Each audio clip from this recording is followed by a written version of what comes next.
नमस्कार दोस्तों, स्वागत है आपका लर्न इंडिया ऑफिशियल में। आज हम पढ़ेंगे सिख धर्म एवं उनके 10 गुरु के बारे में। तो चलिए दोस्तों शुरू करते हैं। सिख संप्रदाय की स्थापना का श्रेय गुरु नानक को जाता है दोस्त। इनकी जन्म 1469 ईस्वी में तलवंडी, वर्तमान में ननकाना साहिब, पंजाब, पाकिस्तान में हुई। गुरु नानक सिख धर्म के प्रथम गुरु हुए दोस्त। गुरु नानक के जो अनुयायी हुए वहीं सिख कहलाए, जो उनको फॉलो किए वहीं सिख कहलाए। गुरु नानक बाबर और हुमायूं के समकालीन थे दोस्त। बाबर कौन थे? तो बाबर जिन्होंने इब्राहिम लोदी को हराकर पानीपत के प्रथम युद्ध में मुगल वंश की स्थापना की थी, और उनके पुत्र हुमायूं। इनका मुख्य आधार क्या था? इस संप्रदाय का गुरु के शिक्षा एवं उनके संगत मतलब आप इमेज में देख सकते हैं कि साथ में बैठ करके जो ये लोग संगत करते थे। इसका जो टॉप पॉइंट है कि फाउंडर ऑफ सिखिज्म, सिख धर्म का संस्थापक कौन है? गुरु नानक। आइए हम लोग आगे बढ़ते हैं मित्र। गुरु नानक को कार्तिक पूर्णिमा के पास है, मतलब कि 1496 ईस्वी। गुरु नानक की जन्म कब हुआ दोस्त? तो 1469 ईस्वी में तलवंडी में। लेकिन उनको जो आध्यात्मिक जो ज्ञान का अनुभूति हुआ, जैसे कि महात्मा बुद्ध को हुआ, जैसे कि महावीर को हुआ, वैसे ही उनको 1496 ईस्वी में कार्तिक पूर्णिमा के दिन उन्होंने ज्ञान की अनुभूति हुआ दोस्त। गुरु नानक ने सामुदायिक संस्था को मजबूत आधार दिए। कैसे आधार दिया मजबूत? तो उन्होंने गुरु का लंगर मतलब निःशुल्क सहभागी भोजन व्यवस्था। जैसे कोई राजा हो या कोई गरीब हो, लंगर व्यवस्था में कोई अलग व्यवस्था नहीं थी कि राजा के लिए अलग बैठेंगे और गरीब के लिए अलग, दो सभी एक साथ बैठ करके भोजन करेंगे। संगत मतलब सामूहिक धर्मशाला, जिसे कहेंगे सामूहिक सभा। जैसे कि हम लोग गांव घर में कीर्तन भजन और जैसे कि देख सकते हैं कि पूजा पाठ होता है, उसी तरह से यहाँ पर धर्मशाला था, सामूहिक धर्मशाला। पंगत मतलब एक पंक्ति में लंगर, ठीक है। पंगर मतलब एक पंक्ति में लंगर, ठीक है। कोई अलग से कोई गरीब या राजा के लिए व्यवस्था नहीं था, तो ठीक है दोस्त। ये सब व्यवस्था जो बनाए गुरु का लंगर, इन सब से समाज में जुड़ने का, और ये सिख धर्म था, इनको समाज में जो अपना कदम रखने में महत्वपूर्ण भूमिका निभाया दोस्त। आइए अब देखते हैं कि गुरु नानक की मृत्यु करतारपुर में हुई दोस्त, 1538 ईस्वी में।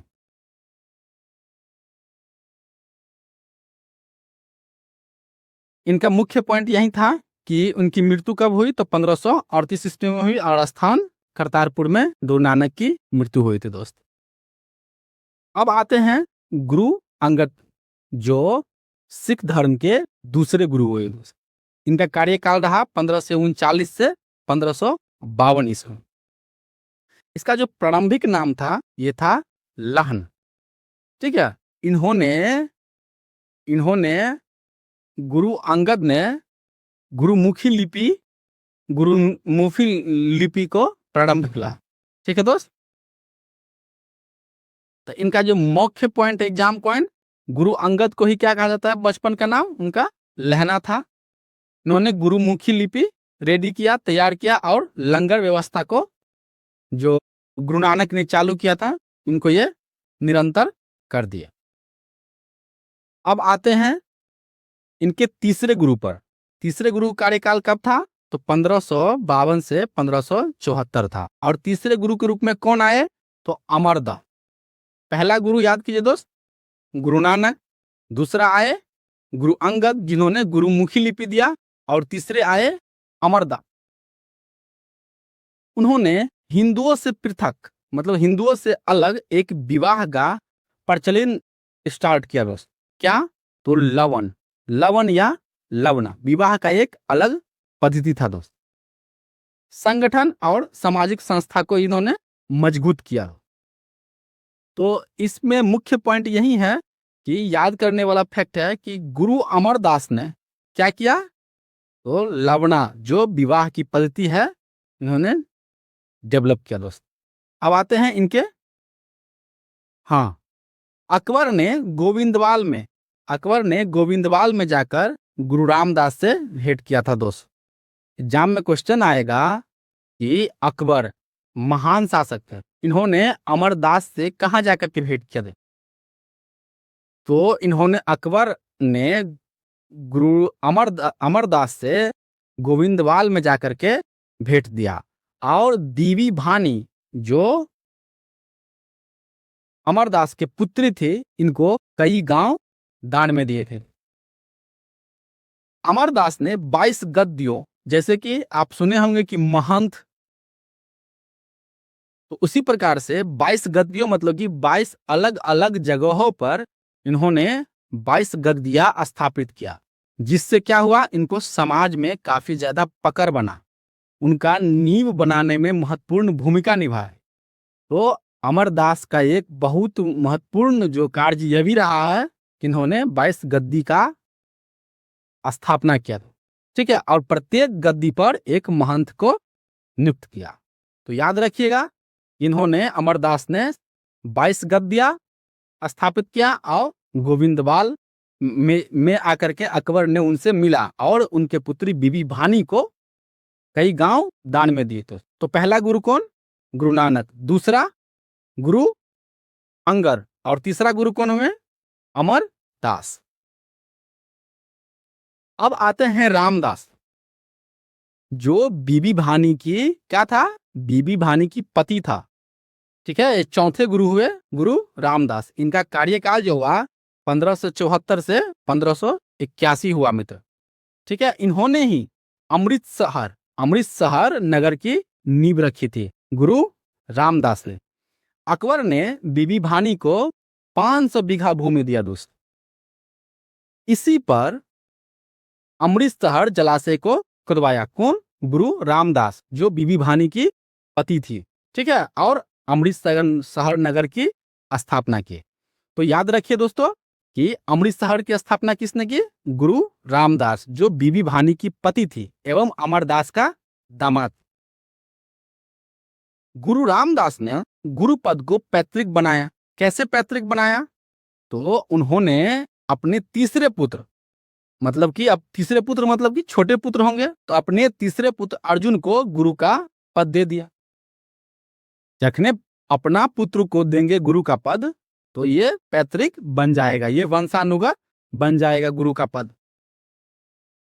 सिख संगठन में अस्थाई नेतृत्व, जैसे कि अब कोई बला बात नहीं रहा कि कोई चुना जाएगा या फिर ये आओ, इसमें क्या हुआ कि अपना इनका जो पुत्र रहा वंशानुगत हो गया, तो इससे क्या हो गया, अस्थायित्व आ गया इसमें। अब नेक्स्ट गुरु जो है गुरु अर्जुन देव, जो 5वें गुरु है। गुरु का क्रम याद रखिएगा दोस्त, ये गुरु नंबर 1, ठीक है, गुरु नानक जो इस वंश के संस्थापक थे, और गुरु नंबर 2 गुरु अंगद, जिन्होंने गुरुमुखी लिपि दिया था, और 5वें गुरु भी आए हैं, बहुत ही इंपॉर्टेंट, ऐसे याद कीजिए। 5वें गुरु गुरु अर्जुन देव, गुरु अर्जुन देव। अर्जुन देव ने क्या किया, अर्जुन देव का जो महत्वपूर्ण जो रचना है ये क्या है, आदि ग्रंथ की रचना गुरु अर्जुन देव ने किया था। गुरु अर्जुन देव का कार्यकाल 1581 से 1606 ईस्वी के बीच रहा है। ये सिखों के 5वें गुरु है। इनका धार्मिक ग्रंथ जो उन्होंने रचना किया था आदि ग्रंथ। आदि क्वेश्चन पूछेगा कि आदि ग्रंथ रचना किसने किया, तो अर्जुन देव ने।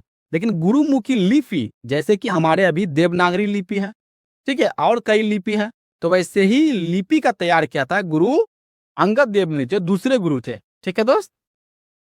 गुरु नानक की प्रेरणादायक प्रार्थनाएं और संगीत किस में संकलित थी, आदि ग्रंथ में गुरु नानक की प्रेरणादायक प्रार्थनाएं और संगीत संकलन थी। तो याद रखिए दोस्तों, आदि ग्रंथ किसने, गुरु अर्जुन ने। आदि ग्रंथ किसने, गुरु अर्जुन देव ने। गुरुमुखी लिपि किसने, तो अंगद देव ने, जो दूसरे। गुरु ग्रंथ साहिब में अनेक संतों की वाणी शामिल, जैसे देख लिए, ये सिख धर्म की उदारता है दोस्तों। देख लीजिए आप, जो धर्म है ये किसी दूसरे धर्म का, किसी दूसरे शिक्षक को, मतलब कि स्पिरिचुअल टीचर को समावेशन नहीं करते हैं, लेकिन इसमें अकबर की तरह, ठीक है, अकबर ने भी एक धर्म को विकसित किया था जिसमें कई सारों धर्म का मिश्रण था दोस्त। तो ठीक उसी प्रकार से गुरु ग्रंथ साहिब में अनेक संतों की वाणी थी, ठीक है, जिसने कि सिख गुरु की वाणी थी, कबीर का वाणी था, नामदेव का वाणी था, और रैदास का जो भक्ति से जो मुख्य मुख्य पॉइंट था, जिससे समाज से जुड़ सके, समाज का उत्थान हो, वैसा वैसा पॉइंट, मतलब कि जैसे कबीर हो गया, रामदेव हो गया, रैदास हो गया, तो इनसे जो मुख्य मुख्य पॉइंट था वो अडॉप्ट किया गया। रविदास से सामाजिक समता की धारा को, वो सामाजिक को समानता के रूप में उनका जो वो अभिव्यक्ति रहा है, उनको अभिग्रहण किया गया है। तो गुरु ग्रंथ साहिब सभी धर्मों का जो महत्वपूर्ण पॉइंट थे, जिससे समाज उत्थान हो सके, उस पॉइंट को लेकर के गुरु ग्रंथ साहिब को संकलित किया गया। ठीक है दोस्त।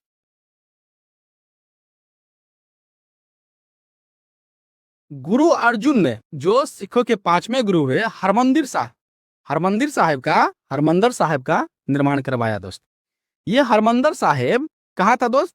तो हरमंदिर साहिब अमृतसर के जो जलाशय थे उनके बीच में निर्माण किया था। ठीक है, जो सिख उपासना, सिख धर्म का जो ये प्रमुख केंद्र रहा है। क्या केंद्र रहा है? तो हरमंदिर साहिब का निर्माण किसने करवाया? गुरु अर्जुन देव ने, जो पांचवें गुरु। अब गुरु अर्जुन देव को शहादत क्यों मिली? तो गुरु अर्जुन देव के पास में राजकुमार खुसरो आया था सहायता मांगने की। तो गुरु अर्जुन देव ने आशीर्वाद दिया कि जाओ, तुम्हारा विजय हो, और उन्होंने आर्थिक रूप से सहायता भेजी, जिससे जहांगीर को काफी मन में आक्रोश आए। आशीर्वाद दिया तो दिया, लेकिन उन्होंने आर्थिक सहयोग भी कर दिया दोस्त। ठीक है, इसी कारण से जहांगीर को मन में काफी ज्यादा रोष आओस। ठीक है, और 606 ईस्वी में गुरु अर्जुन देव को मरवा दिया था। ठीक है, और ये जो जहांगीर ने उसको मरवा दिया, इसके बाद सिख धर्म में एक बहुत बड़ा पीक पॉइंट आया दोस्त। क्या पीक पॉइंट आया? तो हम लोग आगे देखेंगे कैसे कैसे अब सिख धर्म एक धार्मिक से राजनीतिक की तरफ बढ़ रहा है दोस्त। ठीक है, तो अब देखिए छठे गुरु कौन हुए? तो हरगोविंद, जो 1606 से 1645 तक उनका कार्यकाल था। इन्होंने सिख धर्म को सैन्य संगठन का रूप दिया। दो देख लिए, क्योंकि जहांगीर ने पांचवें गुरु अर्जुन देव को शहादत दिया, और उस समय जो व्यक्ति गुरुओं के पास में आता था, उनको इन लोगों का धर्म था, ठीक है, इन लोगों का आदर्श कि जो मेरे चरण में आएगा उनको हम मदद करेंगे और आशीर्वाद देंगे। लेकिन एक कहावत है कि भला करे और भीतर जाए। ठीक है, तो यही काम हो गया है अर्जुन देव के साथ। ठीक है, तो इसके बाद जो सिख धर्म था, वो अपने आप को, संगठन को मजबूत किया कि मेरी गलती तो कोई नहीं, लेकिन कोई हमको मिसयूज कर रहा है, कोई हमको फांसी दे दे, कोई हमको मार दे। इसको लेकर के इन्होंने क्या किया? हरगोविंद ने जब छठे गुरु आए तो सैन्य संगठन के रूप में सिख को तैयार की, रेडी किए। इन्होंने अकाल तख्त, जाम में पूछेगा कि अकाल तख्त का निर्माण किसने किया? जो ईश्वर के सिंहासन के समान था दोस्त, किसने किया था? तो गुरु हरगोविंद ने। गुरु हरगोविंद जो छठे गुरु है। तो याद कीजिए, पहला गुरु गुरु नानक, दूसरा गुरु गुरु अंगद, तीसरा गुरु अमरदास, चौथा गुरु रामदास, और पांचवा गुरु जिनको जहांगीर ने शहादत दिया, कौन? अर्जुन देव। और छठे गुरु आगे हरगोविंद। तुमको याद रखिए, हरगोविंद ने सिखों को सैन्य संगठन के रूप में मजबूती प्रदान किया दोस्त। ठीक है, और गुरु हरगोविंद दो तलवार बांध के, देखिए, दो तलवार बांध करके गद्दी पर बैठते थे दोस्त, और दरबार में नगारा, जैसे कि नगारा पीटते थे, ढोल पीटता था, उस प्रकार से नगारा बजवाने की परंपरा गुरु हरगोविंद ने चालू किया दोस्त। ठीक है, तो ये मुख्य पॉइंट याद रखिए कि सैन्यकरण में योगदान किसका रहा है दोस्त? तो गुरु हरगोविंद का योगदान सैन्यकरण में रहा है। गुरु हरगोविंद ने अमृतसर क्या कर दिया?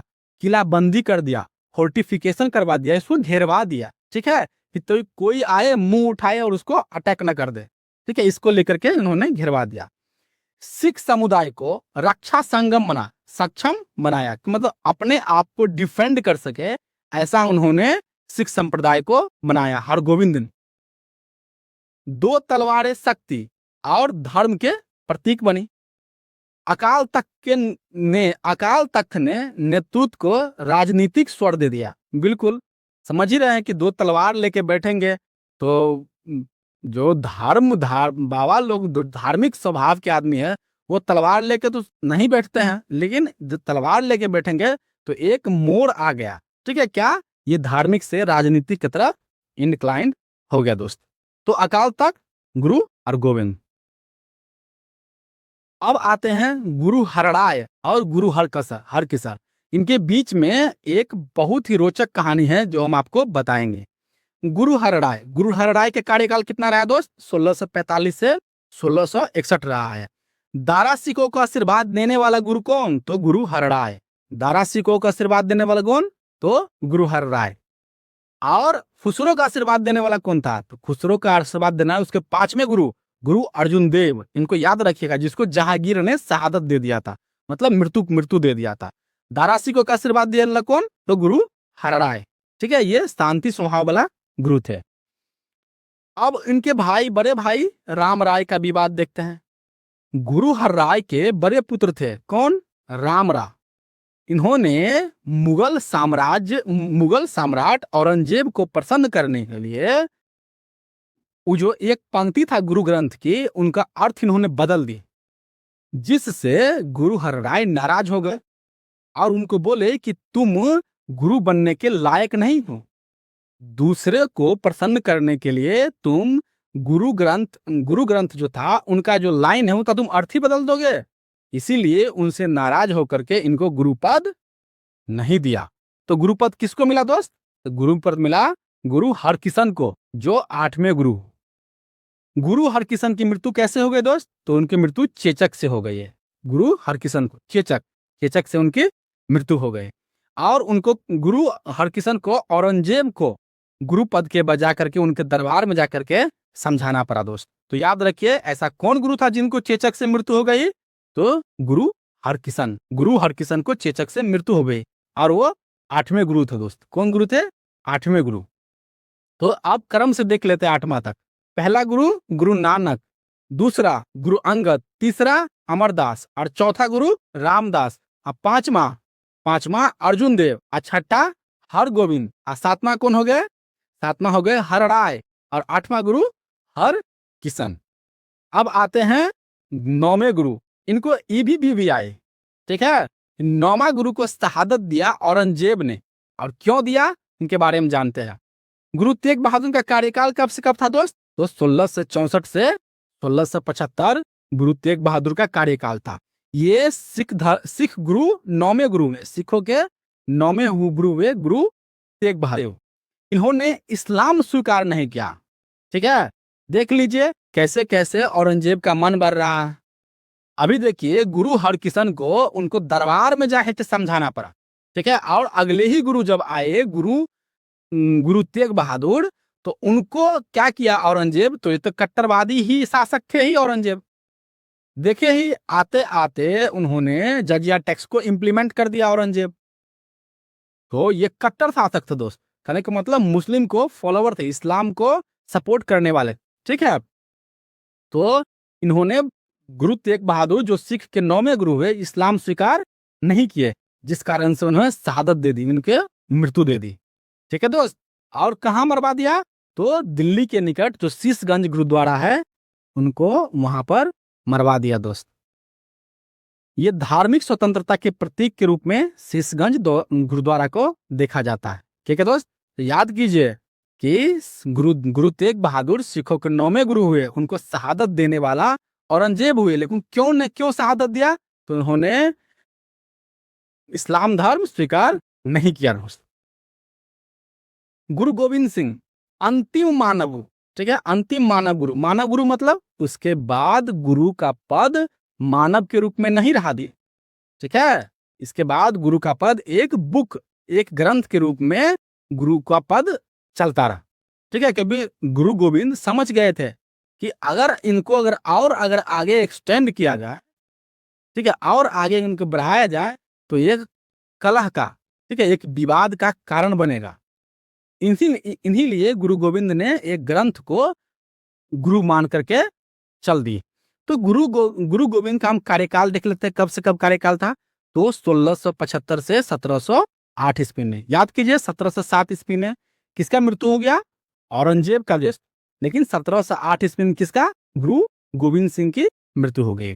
इनका जन्म 1666 में होता है दोस्त। कहाँ, पटना में।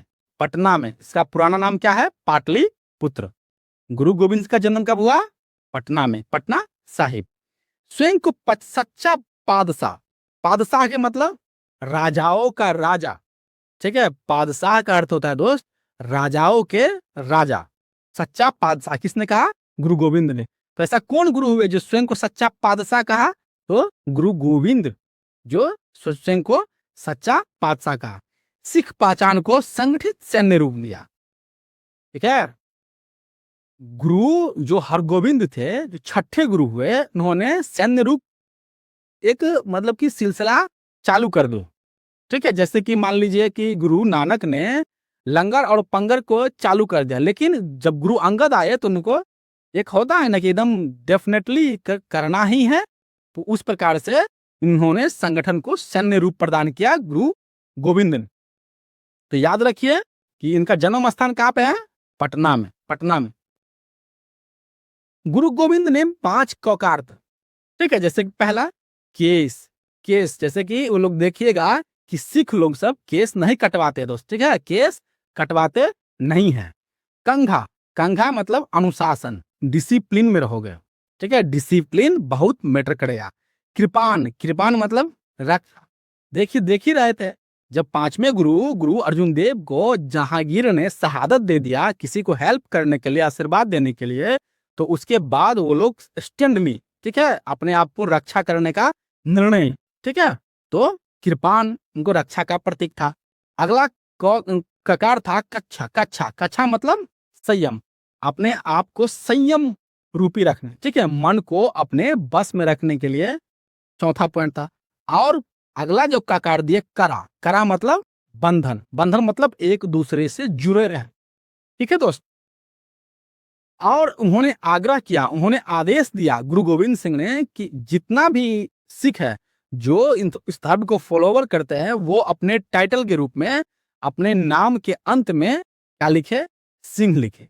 और महिला लोग अपने नाम के अंत में क्या लिखे, कौर लिखे, क्या लिखे, कौर लिखे, ठीक है। स्थान और रचना के बारे में देख लेते हैं। उनका निवास जो स्थान था ये कहाँ था, गुरु गोविंद सिंह का आनंदपुर साहिब में। कहाँ था, आनंदपुर साहिब में। लेकिन कार्यस्थली कहाँ थी, जहां से वो कार्य करते थे, तो पाओटा में। कहाँ पे, पाओटा लो। इन्होंने फारसी में जफरनामा ली, ठीक है, जफरनामा किस राइटिंग में लिखा गया था, तो फारसी में। आओ याद कीजिए कि फारसी किसका दरबारी भाषा था, तो मुगल कोर्ट का फारसी दरबारी भाषा था, ठीक है, इनका कोर्ट लैंग्वेज था। तो फारसी में जफरनामा लिखा किसने, गुरु गोविंद सिंह। सिखों में आत्मसम्मान और प्रतिरोध की भावना जागृत किया, ठीक है। आत्मसम्मान बहुत ही महत्वपूर्ण पॉइंट उन्होंने गुरु गोविंद सिंह ने दिए। तो एग्जाम पॉइंट याद कीजिए कि जफरनामा किस भाषा में लिखा गया था, फारसी भाषा में लिखा गया था दोस्त। अब इनके साहेबजादे, साहेबजादे मतलब गुरु गोविंद सिंह के पुत्र, ठीक है, इनके 2 पुत्र फतेह सिंह और जोराब, जिन्हें जिन्हें क्या कर दिया, दीवार में चिनवा दिया दोस्त। मतलब दीवार में उनसे वो उसको ऐसे बांध करके 2 वो लगवा करके, कड़ी लगवा करके उसको दीवार में चुनवा दिया, फतेह सिंह को और जोरावर सिंह को। ये जो चुनवाने की जो है प्रथा, इनको सिख धर्म में बलिदान, त्याग, अपने धर्म के प्रति समर्पण, ठीक है, ये सब दिखाता है दोस्त कि कोई आदमी दीवार में चुन गया, ठीक है। और साहबजादे किसे कहते हैं, तो साहबजादे उनके पुत्र, जैसे फतेह सिंह और जोरावर सिंह को उन साहबजादे कहा जाए। इनको दीवार में चुनवाया कौन दोस्त, तो मुगल फौजदार वजीर खान ने उनको दीवार में चुनवा दिया, ठीक है दोस्त। और सिख प्रतिरोध की स्मृति के रूप में इनको याद किया जाता है। अब 1699 में आते हैं, तो 1699 में खालसा पंथ की स्थापना हुई। किस दिन में? तो बैसाखी के दिन में 1699 ईस्वी में खालसा पंथ की स्थापना होती है दोस्त। ठीक है। संस्थापक कौन थे खालसा पंथ के? खालसा पंथ के संस्थापक थे गुरु गोविंद, जिन्होंने ककार दिया, गुरु गोविंद जिन्होंने ककार दिया। पाहुल प्रणाली की शुरुआत किससे संबंधित है? गुरु गोविंद सिंह से, जो 10वें गुरु, आओ 10वें गुरु, अंतिम मानव गुरु। ठीक है, अंतिम मानव गुरु गुरु गोविंद सिंह। सिख समुदाय को नया संगठित रूप दिया। समझ ही रहे हैं कि 5 ककार दिया, कच्छा, केस, कृपान, ठीक है, और भी। आदि ग्रंथ को वर्तमान रूप देकर के गुरुवाणी को गुरु माना गया। ठीक है, जैसे कि आदि ग्रंथ को वर्तमान रूप देकर के गुरुवाणी को गुरु बना दिया गया, और गुरु परंपरा को जो चल रहा था मानव के रूप में गुरु, उसको खत्म कर दिया, उसको हटा दिया। ठीक है दोस्त। और तो कहिएगा, अगर एग्जाम पूछता है कि मानव गुरु का परंपरा जो खत्म करने वाला कौन गुरु है, तो गुरु गोविंद सिंह, जो केमा गुरु था? 9वां गुरु था दोस्त। केमा गुरु था? 9वां गुरु। और गुरु ग्रंथ साहब क्या हो गए? तो शाश्वत गुरु, मतलब कि जब तक ये धर्म रहेगा तब तक अब गुरु ग्रंथ साहिब ही गुरु के पद में कायम रहेंगे दोस्त। गुरु देखिए 1708 ईस्वी में क्या हुआ? 1708 ईस्वी में गुरु गोविंद सिंह की क्या हो गई? मृत्यु। जो कहाँ हो गई? नांदेड़ में। ठीक है, नांदेड़ में गुरु गोविंद सिंह की मृत्यु हो गई। इनकी हत्या किसने किया था? तो गुल खां नामक पठान ने कर दिया था गुरु गोविंद सिंह की हत्या। कब हुआ था? 1708 ईस्वी में। औरंगजेब के मरने के 1 वर्ष बाद गुल खां द्वारा इनको मृत्यु प्रदान किए थे। ये 10वें एवं अंतिम मानव गुरु हुए गुरु गोविंद सिंह। इसके बाद गुरुवाणी ही गुरु का कार्य करती रहे। ठीक है, तो लॉक पॉइंट याद कीजिए, एग्जाम पॉइंट। इनकी मृत्यु कब हुई? 1708 में, नांदेड़ में दोस्त।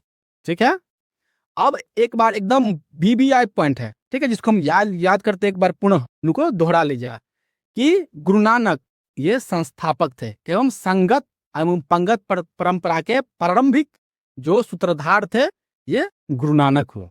इनका जन्म तलवंडी में हुआ। ठीक है दोस्त। अब आते हैं अमरदास, जिन्होंने विवाह की अलग पद्धति चलाई। ठीक है, और 22 गद्दियां का उन्होंने क्या किया? स्थापित किया, और सभी गद्दी पर महंत को बैठा दिया। दूसरा गुरु था गुरु अंगद, जिन्होंने लहना उनका ही नाम था। ठीक है, लहना को ही गुरु अंगद, लहना भाई उनका नाम था, जो गुरु अंगद कहलाए। और इन्होंने सबसे महत्वपूर्ण काम गुरुमुखी लिपि दिया। जैसे हम लोग हिंदी भाषा में क्या करते हैं? कौन देवनागरी यूज करते हैं, लेकिन वो लोग गुरुमुखी लिपि यूज करते हैं, जो अंगद ने दी। तीसरे गुरु हो गए, तीसरे गुरु अमरदास, जिन्होंने लबना। चौथे गुरु हो गए कौन? रामदास, जिन्होंने अमृतसर नगर की स्थापना किया था। रामदास, ठीक है, अमरदास की जमाता, दामाद, और बीबी भानी की पति रामदास। अब अर्जुन को खुसरो की हेल्प करने के लिए जहांगीर ने उनको शहादत दी थी दोस्त। इन्होंने आदि ग्रंथ और हरमंदर साहब का निर्माण करवाया। ठीक है, और आते हैं छठे गुरु हरगोविंद, जिन्होंने अकाल तख्त का स्थापना किया। ईश्वर के सिंहासन, अकाल तख्त को ईश्वर के सिंहासन भी कहा जाता है। और सैन्यकरण करवाए, 2 तलवारें लेकर के बैठते थे गुरु हरगोविंद। ठीक है, और 9वें गुरु थे गुरु तेग बहादुर। 9वें गुरु हो गए गुरु तेग बहादुर, जिन्होंने शीशगंज में इनको शहादत दिया। कौन? गुरु और औरंगजेब ने, जो मुगल शासक थे औरंगजेब, उनको शहादत दे दिया था गुरु तेग बहादुर को। 9वें गुरु कहाँ पे? शीशगंज, जो कहाँ पे? दिल्ली में। याद करेगा। और गुरु गोविंद सिंह, जो अंतिम गुरु, अंतिम मानव गुरु किसे कहेंगे हम? गुरु गोविंद सिंह को। इसके बाद तो गुरुवाणी ही गुरु का कार्य शाश्वत रहेगा, मतलब कि निरंतर चलता रहेगा। ठीक है, इन्होंने खालसा पंथ की स्थापना 1699 ईस्वी में किए थे गुरु गोविंद सिंह ने, और 5 ककार दिए। ठीक है, गुरु गोविंद सिंह ने 5 ककार दिए थे। थैंक यू दोस्तों। अगर लेक्चर थोड़ा भी अच्छा लगा हो तो लाइक कीजिए और कमेंट बॉक्स में कमेंट कीजिए। ठीक है दोस्त, ये क्या कमेंट करना है? ये सिख धर्म कंप्लीट आप लिख दीजिए लेक्चर में, सिख धर्म कंप्लीट होगा। Thank you.